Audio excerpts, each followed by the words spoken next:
इरफान भाई, इरफान भाई आपको याद है किसकी विकेट थी? किसकी विकेट थी पहले तो आप ये बताओ। शाहिद अफरीदी की।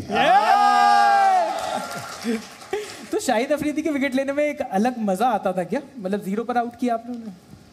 वो कई बार किया है लेकिन क्योंकि देखिए शाहिद अफरीदी ऐसा खिलाड़ी था उस दौर का कि वो कभी भी गेम पलट सकता था। वो अगर वो क्रीज पे आए इसका मतलब वो पहली गेंद पे भी छक्का लगा सकता है, और अगर वो सेट हो गया तो 4-5 छक्के 2-3 ओवर में लगाना कोई बड़ी मुश्किल बात नहीं थी उस बल्लेबाज के लिए। और ये बात हम सब जानते थे बतौर भारतीय टीम, हमारी टीम में भी बात हुई थी कि क्या प्लान होगा। धोनी का एकदम सिंपल प्लान था कि अगर शाहिद अफरीदी बल्लेबाजी करने आया तो एक ही गेंदबाज सबसे पहले गेंदबाजी करेगा, वो है इरफान पठान।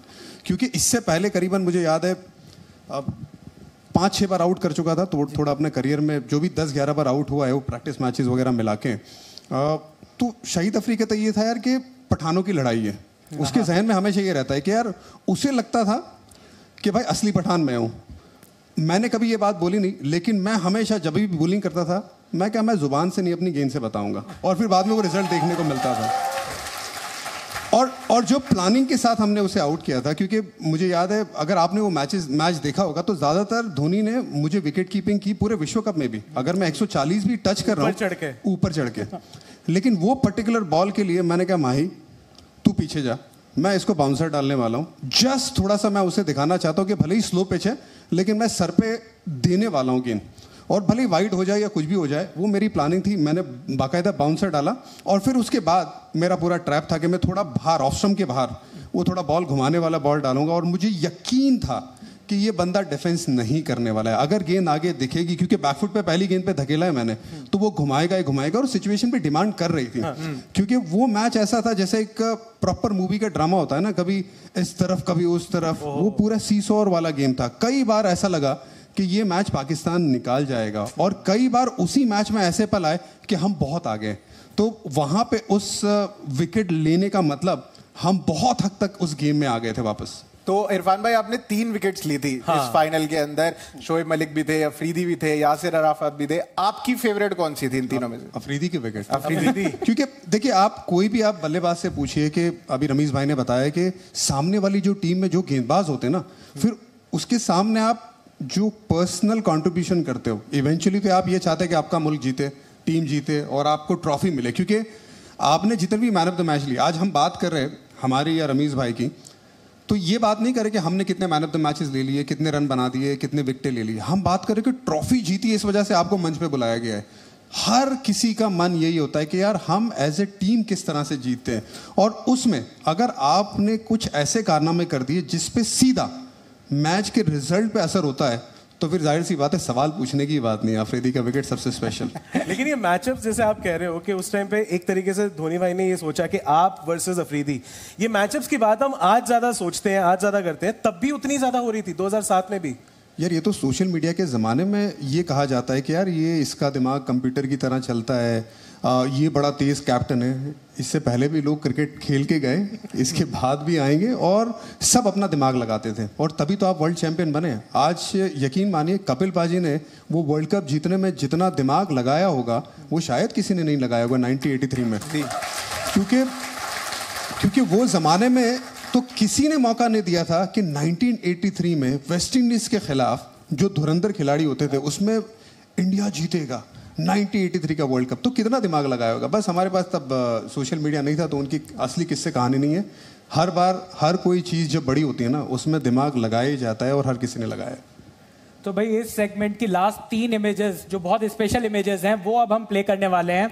नेक्स्ट इमेज देख लेते हैं। ये 2007 T20 वर्ल्ड कप आखिरी पल। पहले मैं एक्चुअली ये पूछना चाहूंगा दोनों से, आप दोनों कमेंटेटर्स हो, लाइन क्या थी जो रवि शास्त्री जी ने आइकॉनिक लाइन बोली थी, वो आप बता दीजिए। लाइन से पहले वो जाने दीजिए। रमीज भाई सोच रहे क्यों मिसबा क्यों। तो चलिए रमीज भाई आप बताएं क्या रिएक्शन क्या था इस शॉट पर आपका? मेरा ख्याल मैं और रवि शास्त्री कमेंट्री कर रहे थे उस वक्त। Up in the air and such a stupid shot. Probably. ये तो आपके मन की बात है। नहीं, मन में तो और ज्यादा बोल दिया होगा रमीज भाई आपने। स्टूपिड तो नहीं बोला होगा कम से कम। असल में वो मैच इतना ज़बरदस्त हो रहा था कि उस वक्त ये नहीं था कि कौन जीता या कौन हारा है, बिकॉज उसमें जैसे अभी इरफान ने बात की, ड्रामा था जी, मैसिव ड्रामा था। हर 5-10 मिनट के बाद गेम बदल रही थी। बट मिसबा ने अच्छी इनिंग्स खेली थी, एंड तक ले गए थे।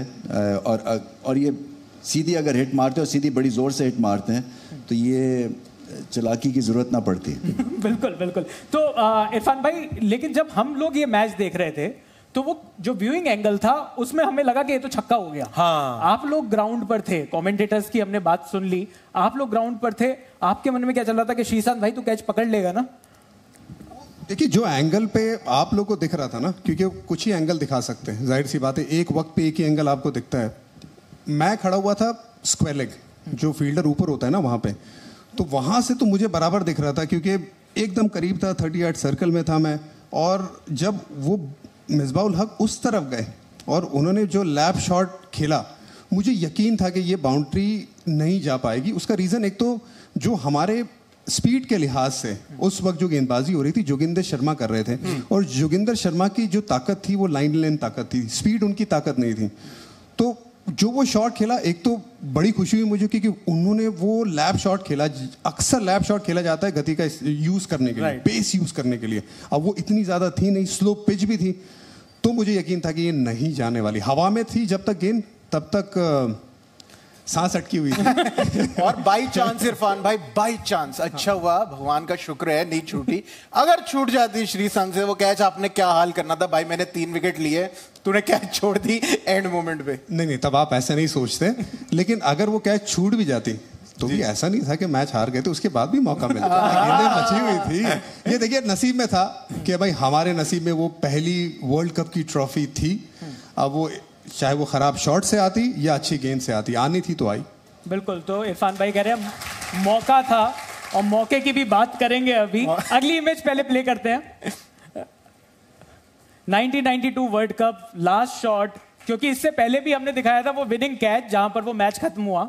ये भी वही है। रमीज भाई, आपने वो कैच पकड़ा था, तो जब ये वाला जो विनिंग मोमेंट था, आप कितना मुश्किल होता है जब आप लास्ट में, खैर यहां पर तो आप लगभग टीम मैच जीत ही गई थी यहां पर कितना मुश्किल होता है कि यार ये मेरे पास बॉल आ रही है? कितना बड़ा मोमेंट होता है जब आप उस बॉल के नीचे होते हो? तो देखिए, पहले भी मैं बात कर चुका हूं, इमरान खान का आप कैच नहीं ड्रॉप कर सकते हैं क्योंकि वो सारी जिंदगी आपको रगड़ते रहेंगे। फिर डांट क्या पड़ती थी वैसे उनसे? डांट नहीं पड़ती थी, गालियां थी, और गंदी गंदी डांट नहीं थी। सो जब वो गेंद गया और वो छत जितना ऊंचा कैच था, आसानी से एक हाथ से भी कर लेते, मगर एक तो इमरान खान का था और उन्होंने क्या कैच इट। और उसके बाद मैं देख रहा था कि वो सोविनियर के तौर पे विकेट्स ऑलरेडी जो हैं वो ले ली थी, लड़कों ने उठा ली थी। मैंने कहा ये अगर एक तो इमरान खान की बॉलिंग है, कैच छूट गया तो मेरी सख्त बेइज्जती है, और वापस विकेट्स लगेंगी तो क्या होगा। सो उस लिहाज से थोड़ा सा प्रेशर क्रिएट हो गया था। बट मोमेंट ऐसा है, उस वक्त आपको याद भी नहीं होता है कि वो हिस्ट्री में जाके वो बार बार रिपीट होगी एक चीज़, क्योंकि आपने तो एक काम करना था। तो यही हुआ। तो चलिए, हमने 2 आइकॉनिक इमेजेस आपको दिखाई जिसमें जो कैच था वहां पर वो मैच खत्म हुआ। एक और आइकॉनिक इमेज है, और मैं सच बता रहा हूं, ये इमेज किसी के पास नहीं है, सिर्फ हमारे पास ये इमेज एक्सक्लूसिव इमेज है। 2011 वर्ल्ड कप, प्लीज प्ले करिए। ये जो बॉल है ये बड़ौदा जाकर गिरी थी, इरफान भाई ने कैच करी थी। ये हमारे पास एक्सक्लूसिव फुटेज है। और आप देखिए कितने अच्छे से उन्होंने घासों के साथ बॉल पकड़ी है। और ये किसने फोटो बनाया? ये व्हाइट बॉल को रेड बॉल कर दिया, इतना भी तुम्हें भाई इरफान भाई सच बताना, ये जो गया था ये बड़ौदा, आपने कैच पकड़ी ना, ये कैच कैसे पकड़ी आपने? भाई ये बॉल लाल भी ऐसे यार मैं अग्री कर भी जाता, मैं आपकी बात अग्री कर जाता बिल्कुल। ये अगर सफेद बॉल होती तो मैं अग्री करता यार। ये बॉल इतनी जोर से हमारी थी छक्के पे, वो लाल हो गई सर, लाल हो गई भाई। सफेद थी, इतनी तेज पड़ी उसको, वो लाल हो गई। हल्का सा हाथ पे मार तो लाल हो जाता। वर्ल्ड कप 2011 का विनिंग मोमेंट कितना बड़ा मोमेंट है ये इंडियन क्रिकेट के लिए? बहुत सारी बातों के लिहाज से ये बहुत बड़ा मोमेंट है। उसका रीजन ये भी है कि जहां पे अभी इंडियन क्रिकेट खड़ा है, 2011 से पहले कई चीज़ें हुई थी, जैसे आईपीएल का शुरू होना, क्योंकि आईपीएल ने इंडियन क्रिकेट को बहुत आगे लेके गया। लेकिन उसमें यह बात है कि आईपीएल अगर हो रहा है, मतलब बहुत सारे cricketers, south Africa, England, Australia, Sri Lanka, ये सारे आके हमारे घर में लगभग 2.5 महीना क्रिकेट खेलते जी। इसका मतलब हमारी कंडीशंस को उस वक्त के आसपास ना बड़े अच्छे से भांपते हैं। और वो चीज़ उससे पहले नहीं थी 2008 से पहले। तो ये जो बिल्डअप था उस वर्ल्ड कप के लिए, तो सबसे बड़ा चैलेंज यही था, एक तो आपको हैंडल करना है प्रेशर कि अपने मुल्क में ये वर्ल्ड कप हो रहा है, और उसके बाद जो कंडीशन के लिए भाप रहे बाकी लड़के जो आके खेल रहे हैं, चाहे वो पाकिस्तान हो, अच्छी अच्छी टीम हो, श्रीलंका भी उस वक्त ज़बरदस्त टीम हुआ करती थी, इन सबको उससे भी मात देना है।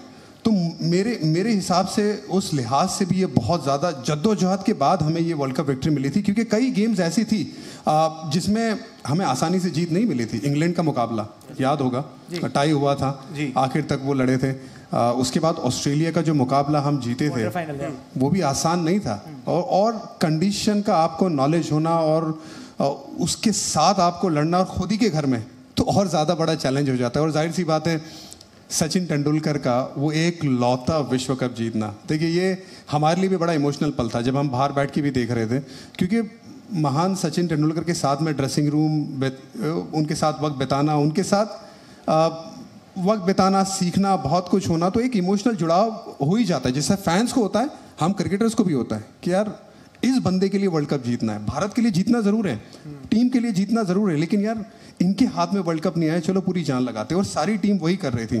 तो बहुत, जैसे मैंने ये बातें बताई, इसके अलावा भी इतनी चीज़ें थी जिसके लिहाज से वो भारत का विश्व कप जीतना कई मायनों में बहुत ऊपर आता है। बिल्कुल। तो चलिए अब हमने, हाँ बिल्कुल, हमने सचिन तेंदुलकर के लिए वर्ल्ड कप जीता, भारत के महानतम खिलाड़ी, एक बार तालियां हो जाए उनके लिए। सचिन।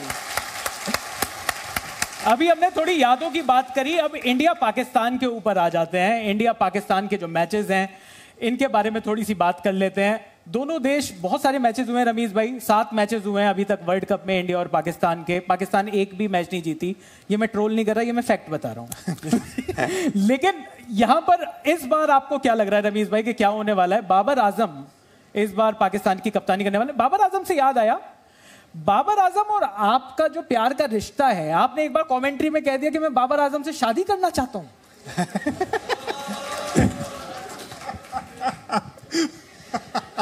देखिए वो अंग्रेजी में कमेंट्री थी, उसके अगर आप उर्दू या हिंदी के मायने करेंगे तो कुछ ऐसा ही साउंड करेगा वो। सो मैंने कहा I love him to bits, क्योंकि मैं इतनी तारीफें कर रहा था उसकी। सो वहां से ये बात चली थी। और बट आपने कहा I want to marry him. वैसे पठान लोग बदनाम है। लेकिन मैं आपको बता दूं, मुझे रमीज भाई पे पहली बार शक हुआ था जब हम ढाका में थे 2012 में। तो मैं बड़ी मेहनत करके आया था, मैं बहुत फिटनेस करके आया था, ट्रेनिंग वेनिंग करके। तो वाकई में ना मैं पूरा, मतलब मेरी कमर सुकड़ गई थी, किसी ने नजर नहीं डाली मेरी कमर पे। रमीज भाई कमेंट्री कर रहे थे, इंडिया पाकिस्तान का मैच था, उससे पहले कहते अरे इरफान तेरी कमर बड़ी पतली हो गई, बिल्कुल माधुरी लग रहा है। मैं क्या रमीज भाई। और ये ग्राउंड की बात है, ये ढाका, पता नहीं आपको याद है नहीं याद है। तो आज जब मिले मुझे, तो मैंने आते ही, जब मैं बहुत वक्त के बाद इनसे मिला, तो मैंने कहा कि आपको देख के मुझे माधुरी दीक्षित की याद आ गई। आज ही की बात है। तो पहली बार तब शक हुआ था, और यकीन में वो तब बदला जब मैंने इनका स्टेटमेंट देखा। लेकिन बाबर से आपको प्यार है, ये बात तो सच है।